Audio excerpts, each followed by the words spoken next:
Okay, here's my Honda Fit 2015 GK, third generation. Turn on the ignition, see how many miles I'm at right now. So right there, I'm at 87,800, basically almost 88,000 miles, right? So almost 88,000 miles. And recently I've been hearing,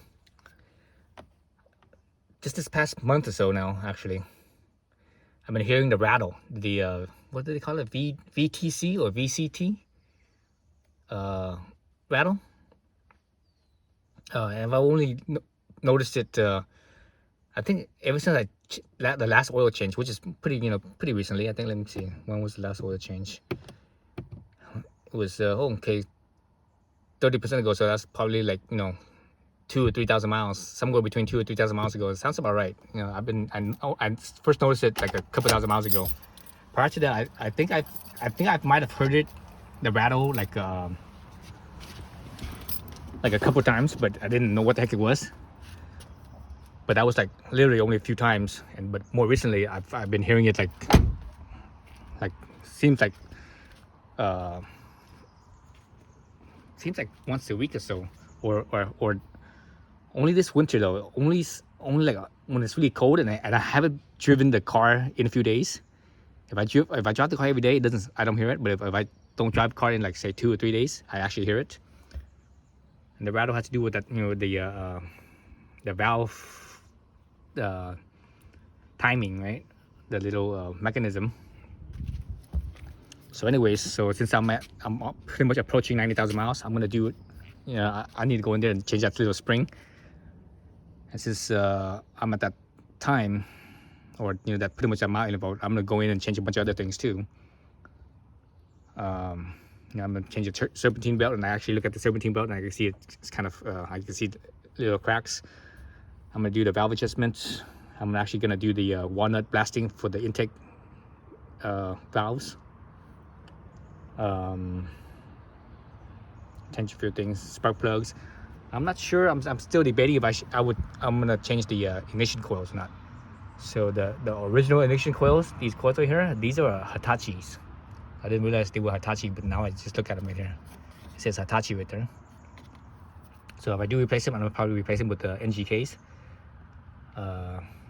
Surprisingly, the NGKs are more expensive than the Hitachis. The Hitachis from Rock Auto, I think they were only 30 something, 30. I think we do about $35, I think, something like that. Whereas the NGKs are like 45-ish or $50, somewhere around there.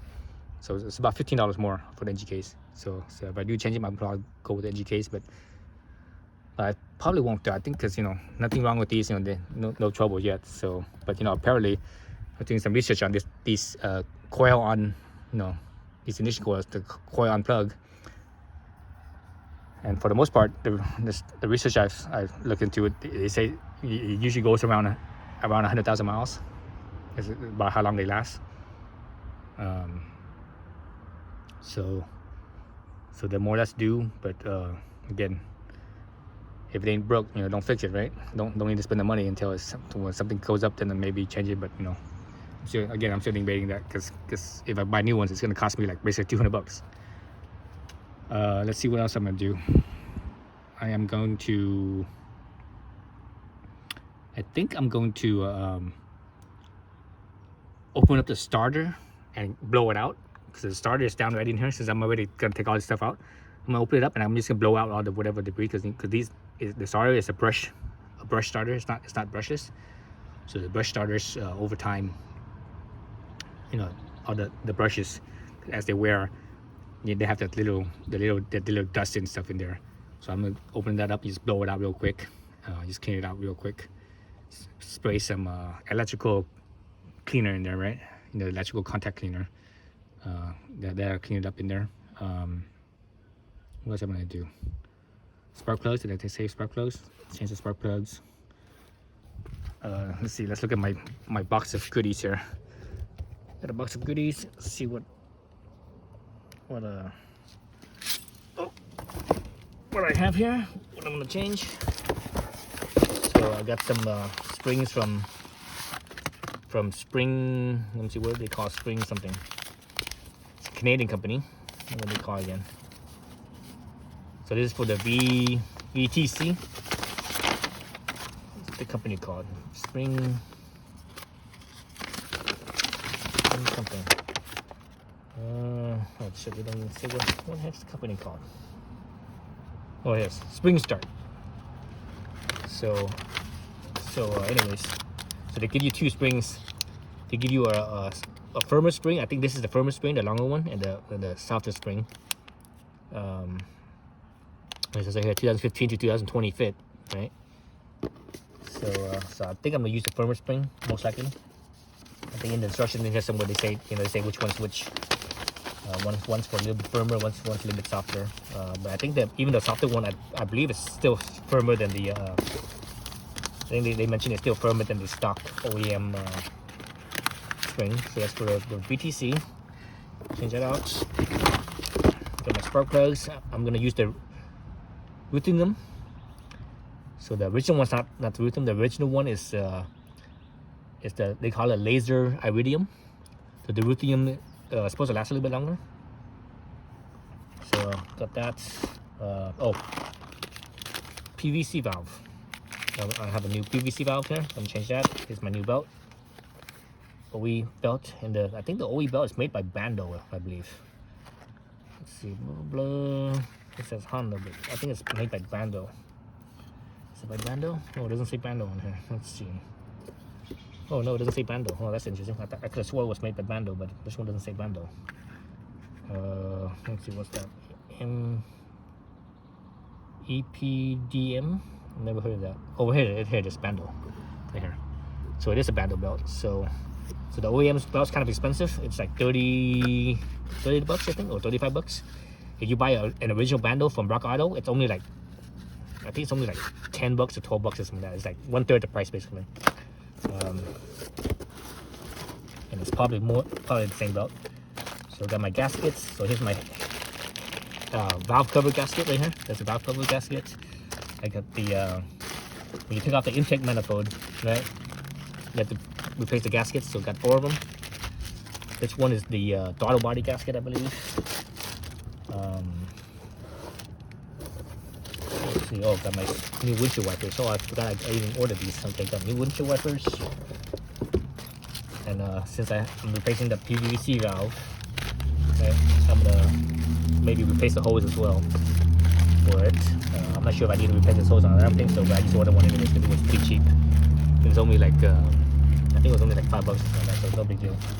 And the hose clamps for them. Yeah. So basically, yeah. So I'm doing all that. You know, doing a valve adjustment and the walnut blasting. So I actually want to Harbor Freight and buy myself the walnut media, the blasting media, and also got the gun itself, the walnut blasting gun. That was actually not bad at all. The price was pretty cheap. I think the gun itself was like something like 30 bucks or something like that, and the media was like about 30 bucks as well. So yeah, so those are the parts, and that's what I'm gonna do. So I'm gonna probably do that in.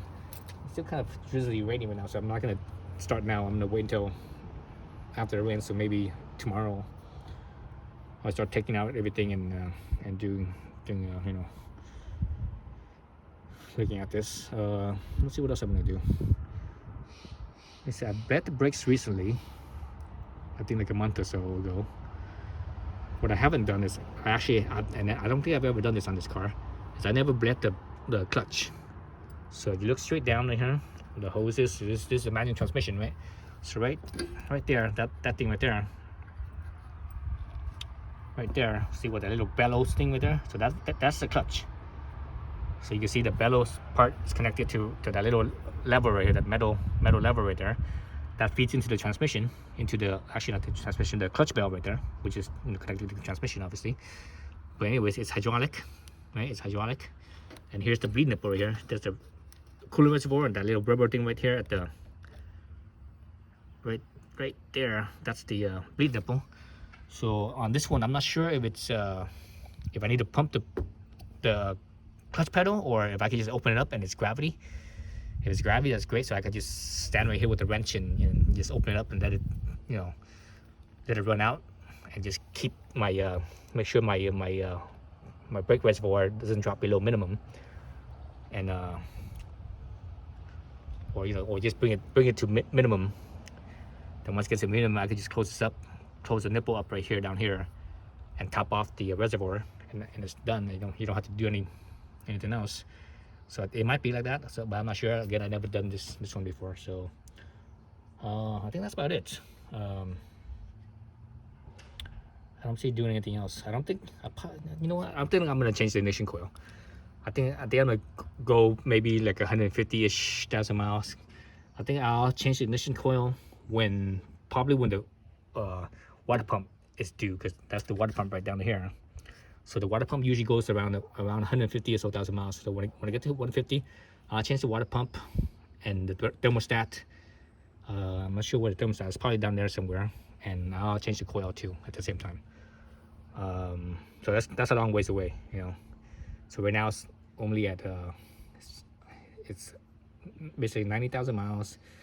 150, that's another 50-60,000 miles. So that's like, for me anyways, that's like another 5 years easily. Well, more than 5 years. That's probably gonna be another 7 years, or six or 7 years, because I drive this car less than 10,000 miles a year. So it's gonna be another 6+ years away, maybe almost 7 years.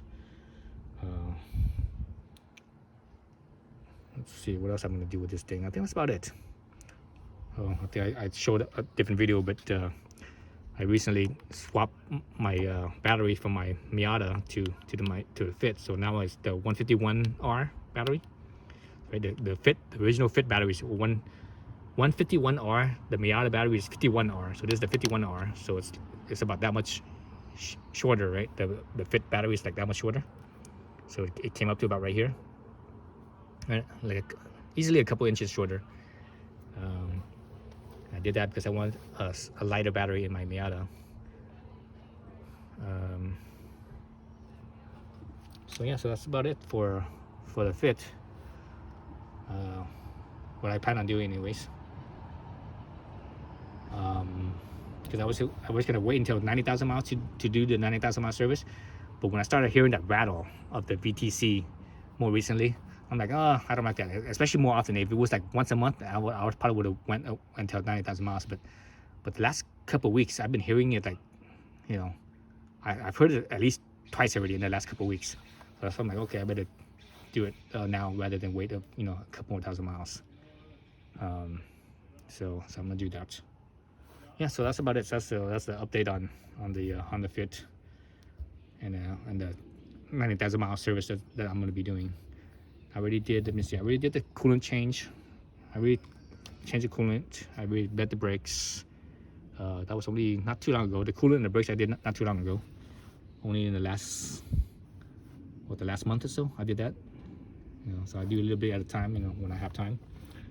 Let's see what else doesn't need to be done. I think that's about it. I changed the transmission oil already as well.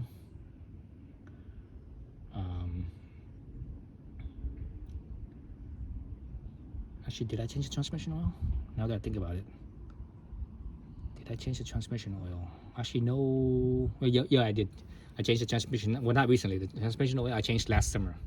So that was that's only like, I don't know, less than 10,000 miles ago. So I think I did it around 80,000 miles. So you go 30,000 miles approximately every 30,000 miles, right? So that's done. So I'm good there. Yeah, so that's what's gonna be done around 90,000 miles. All right, that's it. Thanks for watching.